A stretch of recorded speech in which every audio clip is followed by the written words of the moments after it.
भाई class 10th board exam students, जनवरी आ गया, अब तो जाग जाओ। पूरा साल हो गया ना बर्बाद। कल से शुरू करेंगे, नेक्स्ट वीक शुरू करेंगे। और मुझे याद है तुमने प्रॉमिस किया था जनवरी से बिल्कुल सीरियस हो जाएंगे। अब कोई स्कोप नहीं है कि हम 1 मिनट भी वेस्ट करें। तो आज मैं आपके लिए लेकर आ गई हूँ लास्ट मंथ स्ट्रैटेजी, क्योंकि अभी तक जितनी स्ट्रैटेजीज हमने सीखी थी ना, वो आप लोगों के लिए फेलियर है, जिन्होंने हर बुक के हर सब्जेक्ट के एक दो चैप्टर किए हुए हैं और पूरे 11 मंथ्स बर्बाद कर दिए हैं। पर घबराना नहीं है, क्योंकि हमें गिव अप नहीं करना। पहली चीज, हमने डरना भी नहीं है। और हमने एक प्रॉमिस किया हुआ है अपने आप से, अपने इनर वॉइस से एक प्रॉमिस किया था, याद है आपको? अपने पेरेंट्स को प्राउड फील कराएंगे।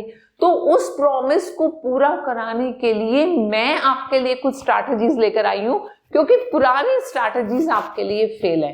पुरानी स्ट्रैटेजीज बोलती थी एनसीईआरटी डीप पढ़ो, वो फेल है यहाँ पर। पुरानी स्ट्रैटेजीज बोलती थी बढ़िया से नोट्स बनाओ, वो फेल है यहाँ पर। तो नई स्ट्रैटेजीज क्या है, उन स्ट्रैटेजीज पे आज हम वर्क करेंगे। तो सबसे पहले बात करते हैं, हम फोकस करेंगे मोर मार्क्स वाले चैप्टर पे। उन चैप्टर्स को पहले पिक करना है अब आपने जिनमें मोर मार्क्स है। तो पूरे सिलेबस को अपनी प्लीज डायरी ले लो, पेन ले लो और प्रॉपरली लिखेंगे कि हमने अब कौन सी स्ट्रैटेजीज फॉलो करनी है। तो हम अपने हर सब्जेक्ट के सिलेबस ब्रेकअप को ओपन करके बैठेंगे और सिलेबस ब्रेकअप को 3 कैटेगरीज में डिवाइड कर देंगे। फर्स्ट कैटेगरी होगी हाई वेटेज वाली, सेकंड कैटेगरी होगी मॉडरेट वेटेज वाली, और थर्ड कैटेगरी में आप डालेंगे जो लो वेटेज वाले चैप्टर्स हैं। अब उनको कैसे प्रिपेयर करेंगे?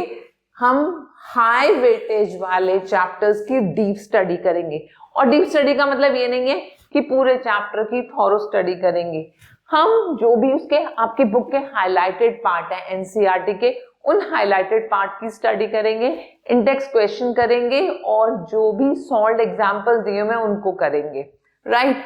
उसके बाद हम उठाते हैं रेफरेंस बुक, और रेफरेंस बुक में जहां जिन जिन क्वेश्चंस के आगे लिखा हुआ है इस ईयर में आए हुए हैं। अभी आप रिसेंटली 2020 के बाद के जितने भी क्वेश्चंस आए हुए हैं, सिर्फ उन क्वेश्चंस को रेफरेंस बुक से करेंगे और फिर सैंपल पेपर्स करने की प्रैक्टिस कर देंगे।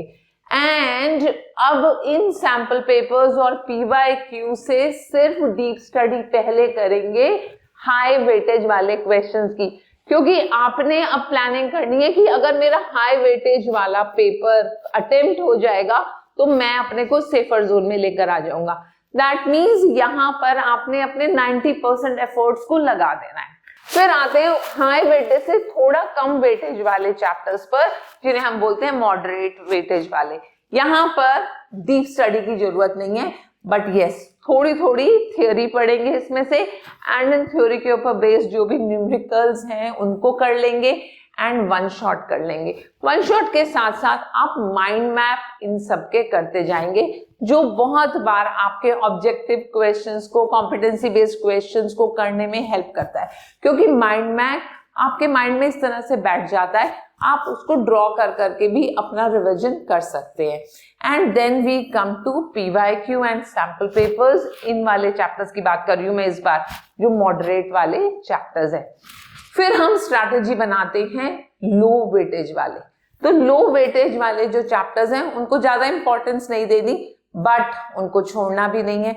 तो क्या करना है उसमें से भी इंपॉर्टेंट टॉपिक्स जो प्रीवियस ईयर क्वेश्चन पेपर्स में आए हुए हैं, सैंपल पेपर्स में आए हुए हैं, प्लीज इन वाले चैप्टर्स को डीप स्टडी मत करना।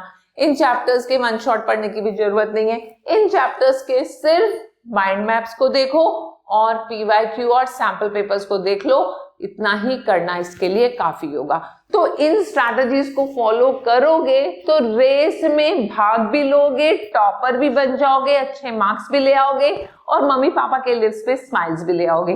तो स्ट्रैटेजी पसंद आई हो तो जल्दी से सब्सक्राइब कर दो और एक छोटा सा कमेंट तो बनता है, कमेंट करो कि इन स्ट्रैटेजीज को कौन कौन फॉलो करने वाला है।